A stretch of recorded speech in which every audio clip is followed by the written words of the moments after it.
قادر بود که تو را در ابتدا خوب بود کنه، خرد کنه، سگت کنه، اما با انعامی حکیمی و مهربانیش تو را آدمت کرد. مثل که سگ خر و خوب کرد دیده سویل، تو را با انعام و مهربانیش پروردگار انسانت کرد، در صورت زیبا آفری بود. چی تو را مغرور کرد که الله را عبادت نکرد؟ مثال هایی که پروردگار متعال بعد اجساد پوسیده زنده شدن در محشر سرای قیامت در کرسی جنایت بندش میشنن سوال میکنن، اولا همین است: یا ایها الانسان، بچه آدم، چه مغرور شدی که من عبادت نکرد؟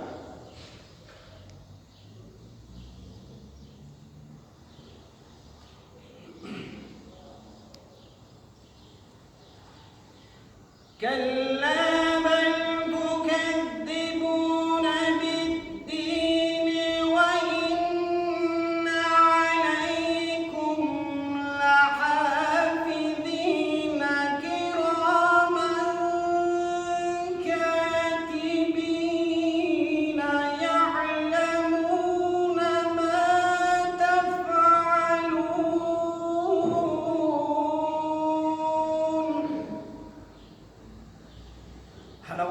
تکذیب کردی دین رو و برای تو گماشته شده بود دو تا ملائکه. این ملائکه ها خدا خوان اینها را گرامی هستند، کاتبین نویسنده هستند، یعلمون میدانند ما تفعلون، در کجا چی کار میکنین، چی عمل انجام دادید. هر یکی از ما و شما در عملهای کردگیمون دو تا ملائکه داره، ملائکه دست راست، ملائکه دست چپ. جناب رسول الله صلی الله علیه و سلم میگه: ای امتای من، شما به سبب کارهای نامشروعی که در این دنیا انجام میدین این دو ملائکه را از خود دور نکنید. این دو ملائکه شاهد حال شما در روز قیامت هستند. این دو ملائکه برای شما شاهد هستند. به سبب زنا، به سبب عرق خوردن، به سبب بدعت کاری، به سبب فاحشگی، به سبب بینمازی، به سبب دیگر افعال نامشروع، این ملائکه ها را از خود دور نکنید. این دو ملائکه خدا گفت که اینا گرامی هستند، کاتبین هستند، نویسنده هستند، یعلمون میدانند ما تفعلون. هر چی جایی که شما عمل کنید، خواه در خلوت، خواه در پنهان، خواه در آشکارا، این دو ملائکه برای شما بینا هستند، می نویسند و فرمان پروردگار. عملهای شما را می بینند، یعلمون میدانند ما تفعلون، چی کار میکنید. البته جناب رسول الله صلی الله علیه و سلم گفت هر کس که زنا میکند از ایمان جدا است و پس از انجام زنا اون غسل میکنه، نعوذ بالله، وان آبی که از روی زنا خودش پاک میکنه در زمین میچکه، میگه این زمین اینقدر اخلاق و اینقدر حاجت خونه و اینقدر چیزای بوگینه برداشت میکنه، اما همین زناکاری که تنش میشه و آبش در بالای زمین میچکه، زمین نزد پروردگار چنان گریه میکنه، چنان بی‌طاقتی میکنه که ای الله تو اجازه بده که من بکشم فرو برمش. زمین طاقت این آبی بدن زیناکار که در بالاش میشه طاقت نداره. بسیار مشکله بعد پروردگار گناهی سختترین زنا است و نزدیک نشید با کسانی که نماز نمیخوانند و زنا میکنن، عرق میخورن، نزدیک نشید. برعکس باقی مونده برکت شما ای دست میرود، ای بین میرود. اینا در روز قیامت شاهد حال شما هستند. یا انسانی عرقخور وقتی عرق میخوره البته ایمان از بدن او جدا میشود تا اینکه از عرقخوری برمد و بعد ایمان در وجود او میدروید. بالاخره ایمانی ضعیف است، ایمان مستحکم نیست. به هر حال خداوند نگه بدارد. اگر همون حالت جان به حق تسلیم بکنن تمام دیگه به ایمان میمیرن. برای همین بسیار کسا میگن عرقخور ایمان نداره، بینماز ایمان نداره. نه، ایمان دارن اینا، نه که در وقت انجام ایمان جناب رسول الله صلی الله علیه و سلم فرمود که ایمان از بدن انسان چقدر میبراید. وقتی که زنا میکنه این ایمان از بدنش چقدر خارج میشه. حضرت رسول اکرم صلی الله علیه و سلم وقتی که شما به غسل، یعنی به آوازی، لفظ اصطلاحات امروزه که ما میگیم بفهمن مردم، یعنی شما به آوازی در یک حمام میدروید، لاخ خود را چقدر میکشین از سنتون، لاخ میکشین یلده میکنین، بعد از اون آب میریزین. مثل همین لاخی که میکشین کشالش میکنین، ایمان از بدن شما انمی خیلی میبراید، آویزان در بالای سر. این کار بر امت پیغمبر، این کار بر بندگان پروردگار البته دشوار است. هر کسی که بنده اساسی پروردگار خالصانه عملاش به خاطر پروردگار بکنه، البته این کار دشوار است.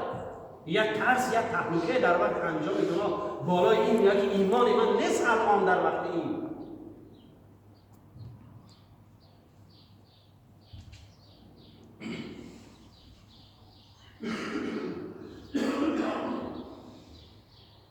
كراما كاتبين يعلمون ما تفعلون إن الأبرار لفي نعيم وإن الفجار لفي جحيم.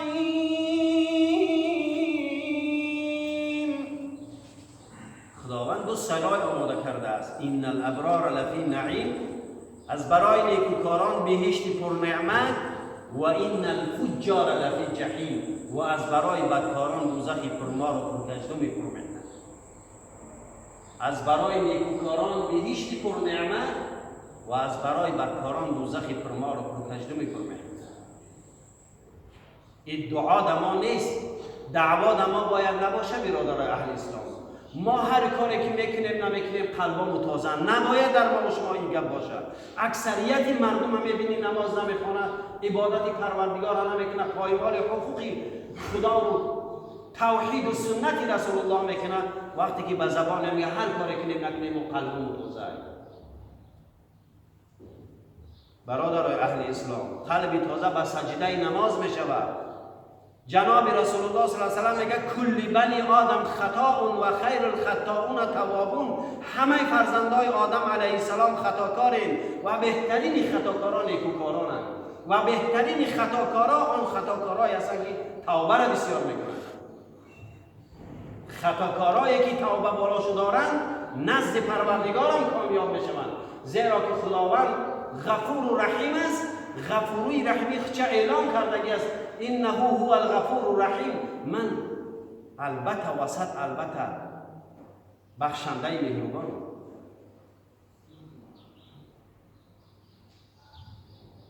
وقتی که انسان مرده می شود، وقتی در کفن پیچونده می شود، یک وجب از بالا یک وجب از پایین سر کفنا را بالا پایین می بندند، میبرند بالآخر در قبر میگذارند. سه چمه در در ایچت میزنند، در دریچه‌ای که داخلت میکنند. 2 تن 3 تن خاک والله علم زیادتر و کمتر در بالات بار میکنند. تو میدانی و دلی تازه تو جوابی نکیر منکر چی جواب بگوی؟ آیا برای تو میپرسند پروردگاری تو کیست؟ این جواب ارزنده است بگوی که زفا دلی من تازه بود؟ جواب گفتم میتونی که من چیکار میکنم نمیکنم قلب من تازه بود؟ میتونی؟ رنگ امروز به نمازها و زیناکارا و الکگالیکا این دعا را دارن، این دعوا را دارن که ما هر کاری کنیم نکنیم قلبمون تازه. میتونی در نزد نماینده های پروردگار در تای 3 تن خاک جواب گویی؟ اونجا زمین به زیارت آمدگی ای. نماینده های پروردگار از حقوق خدا و از محمد از قرآن پرسیده سانتره چی جواب آماده بود؟ امروز که خالص لله آمده نماز خوانده سید در این مسافرتی و روزه ماه شریف رمضان برپا می‌داریم و بایشیدین از تجارتات و زکات دادین و خیرات و صدقات کردین در راه الله، همین را منتظر باشین که در تای کفن شما بر صندوق قبر می‌رود. و الا القبر صندوق العمل، قبر خودش صندوق عمل است. صندوقی که پر از عطر و صابون و شامپون از هر حالتی که بشکای بوی خوش به مشامت میزنه یا از داخل او یک سه میگیری و یک تحفه میکنی، برکتش هست. اما از صندوق خالی غیر کریم‌های زهرآلود و تاری تاختنک با چیزی نیست. انسانی که نماز ندارد، عبادت نداره، مسجد نداره، دستش خیر نداره، چشمش قرآن ندید، چشمش راهی مسجد ندید، در مسجد الله را عبادت نکرد، مثل اون صندوق خالی است. چی میبری در ته کفن نزد پروردگار؟ آیا تو از این عذاب خدا نجات میابی؟ این عذاب ربک لشدید، به تحقیق عذاب پروردگار چقدر سخت میآید. آخر زمان دور نیست، آخر الزمان دور نیست. همون جای ملک الموت آمد جانی که را در کشیدن زد، چمات خماری شدن، جان به حق تسلیم کردی و عذاب قبر و جقش قبر و مشکلی برای تو اومدن میگیره، دیگه برای تو نجات نیست. عذاب سرشی. جناب رسول الله میگه از قبر، از دوزخ دریچه میشکاین، کیفیتش مجهوله. مجهول چیزی را میگن که ما نمیدونیم چی گونه عذابه. اما رسول الله صلی الله علیه و سلم گفت که از دوزخ دریچه میشکاین برای عذاب. مشکل عذاب پروردگار. بنابراین برادران اهل اسلام، ما فقط مقصد آمدن رساندن سخن پروردگار و شما تصمیم بگیرید بر راهبر تاجیکا در اینجا با آدمایی که در مثل خودتون آب و روح هستن اما انتخاب شو کردگی برای راه بلدی، اونا را زنگ بزنید یک جای معین تشکیل شد و ما گپای دیگری رنی برای شما بگیم تا که نوار شود، هم آب و روی شما بشود، هم آب و روی دولت بشود، هم از ملت بشود، هم بفهمن که در حقیقت مهاجران تاجیک طرفدار آبادی وطن و تنجی وطن نمیخواهند که دیگه ناآرامی بالای جامعه و جمعیت بیا و به سر سامانی. بنابراین من همین سخن دارم الان به خاطر جمع شدن که سخن خدا و پیغمبر ترک نشود از همه ضرورت دارد. لکن دفعه دیگر جمع شده البته تماس بگیرید. برای فرصت هم ندارم برادر، 50 روز شده است من در هر کجام آمدم ایرکوتسک آمدگیم، مقصد یگان چی نیست. هر کسی اومد و گفت و برای خودش میگه. من برای شما از مردم شما با مردم برادرای نوشاری جا هستم. من که پدرم شما میشناسه خود منی نشناسم. 80-90% نوشاری ته و نوشاری بالا و تاجیک آباد و دیگر تابعا ایشان مقصود غازی پدر ما را خدا رحمتی را شاگرد بودند و این چنین همه شما قبیله ها دانی چین ما هستی، از ما خورد هستی، کلان هستی، ما هم از طرف پدر برای شما استادیم.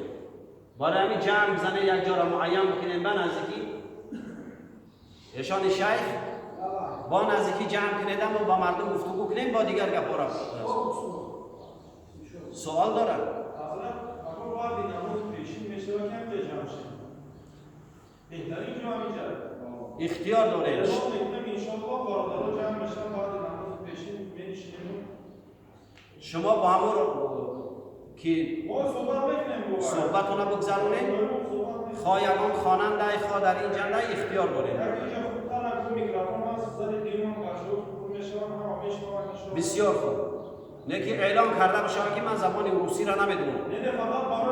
فقط همین موعظه ما برادران، موعظه ما مثل خنایی که در اخیر میگیم برای وطن گوش که برادر، برای وطن میگیم برای خود مداخلت داره. اینجا چند گروه‌های رویه‌های تندگرا هستن که بعضی از مردم را حقیقت فهمیدنیه. کو ببینیم چی جای حقیقت داره. کو جوانی که ادعا میکنه که من مسلمان هستم، من در حقیقت در دل ذوق دارم، سینه جنبانی هم میکنم. نه که بعضی برادرایی که داخل اسلام موندگی چون چی کارا کرده ایستن. یک مثال عادی میارم از مانیکاگورسکی.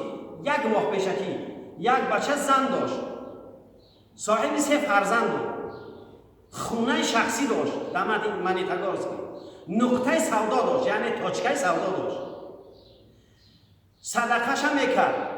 زکات که پس از توحید و نماز زکات های ایره همه ما شما میدونیم زکات بدار. مستمندان را دستگیری میکرد، عالمایی که میومدن موعظه میکردن دستگیری میکرد. در قبی همین خیلی گونه دسیسه بازای شیطان زدن، ای گرانیت مالداویا گردوندن بردن 11 سال ترمش کردن. خوب زن و 3 فرزند تربیهش از اسلام نیست؟ این جهاد نیست؟ زکات میدادی جهاد نیست؟ پدر مادر تر الله عزوجل در قرآن میگه، من میگم که گپام همش همون حال آینده آخری داریم. الله حتی به سوره بنی اسرائیل به مردم بنی اسرائیل خبر داد در سوره بقره: و اذ اخذنا میثاق بنی اسرائیل لا تعبدون الا الله و بالوالدین احسانا. بنی اسرائیل اون یوسف که شما کیناش تماشا کردین فرزندای بنی اسرائیل هستن اینا. و به هم بنی اسرائیل دستور داد که بجز الله هیچ کس شایسته عبادت نیارین و شریک نیارین و شک نیارین در عبادت الله را عبادت کنین، شایسته بیارین و بعد از اون احسان کنین به پدر و مادر. کوی احسان پدر و مادر کجا شد؟ اکنون خداوند هدایت کنه زنی او را، زنش کجا میشود؟ زن این محل در این زمان فساد زن خونه کیارا یا پسه کودک میده چیکار میکنه؟ به خود معلوم. کجا موندی هم برا کجا موندی رفتی؟ کی ترایتر به نصیب کرد از این خدا. حق خطا در این گفته ها بسیارن، گروه ها روی ها بسیارن، تهدیدهای زیاده برای من اومد 50 روز شدن در تلفن. نکی معنی نداره، هیچیش معنی نداره، نه صدای مردمش معنی داره، نه ردیای زیلاش معنی داره، نه گروهی 24ش معنی داره، نه یگانش معنی داره. دیدیم و گذشتیم با مجردی که یک تحلقه در برای مردم اومد، 1 ماه پیشکی 2 ماه پیشکی در ایران رسیدن کیف صفا کردن، همه در دهنی دریا و افغانستان در دهنی ماهی همه کودک رفت.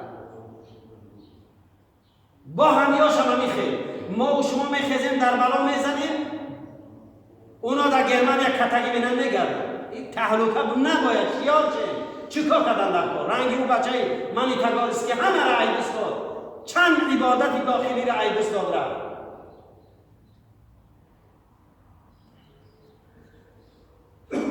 برادرای اهل اسلام چی خطر میتونید؟ کنستیتوسیای همین حکومتی فدراسیون روسیه را چی خطر میتونید رعایت بکنید؟ شما آمده مسافره، دختبازی چی در کار؟ کازینوروی چی در کار؟ عرقخوری چی در کار؟ الکگالی چی در کار؟ شنویده ایسم جوانایی هستن که میگن میرون محنت حلال میکنن، روزی کاریش 1800 روبلی روسی 2000 روبلی روسی میره، همه را در کازینو، همه را در کافه برا، همه را در دختبازی صرف میکنن. پگاهی میگن همین مردک پگاهی میاد اما در کوارتیر ایستادگی می بچه 1800 رو شب در دست شد، پگاهی ایما راه کنی اتوبوس چه میگیره میره. نعوذ بالله، سبحان الله و بحمده، استغفر الله و اتوب الیه. این قدر مشکلی بالای این مردم اومده است. گفتی شنیدار باید ما و شما زیادتر و زیادتر بکنیم برادر اهل اسلام. خب اکنون برادر اهل اسلام هر کجایی که تشکیل فکری تشکیل کنه ما با مردم گپ و بزنیم. ما مردم خطونه برادر، یگان جایی است نیست. به همه فرمان ها آمدگیم. الله عزوجل همه ما شما را توفیق هدایت در بندگی عطا فرمود، برای صراط المستقیم هدایت کرد. خداوند برکت توحید و سنت نبی را در خاندان ما و شما عطا بکرد و شریعت غرای محمدی را سر تا سر یادها جاری و مشرف بگرداند و ما و شما را از این دسیسه بازی و از غارت شیطان و از شر زیناکاران و از شر وسوسه‌کاران، از شر عرقخوران، از شر بدعتکاران، از همه بلاهای آسمانی زمینی، از دوچار شدن صدمه ها که برادرها چند صدمه در دوچار شدن، الله ما و شما را نجات بده و در رقم قربه های مجمع مجلای خودش در بندگی قبول میکنه. برحمتک یا ارحم الراحمین.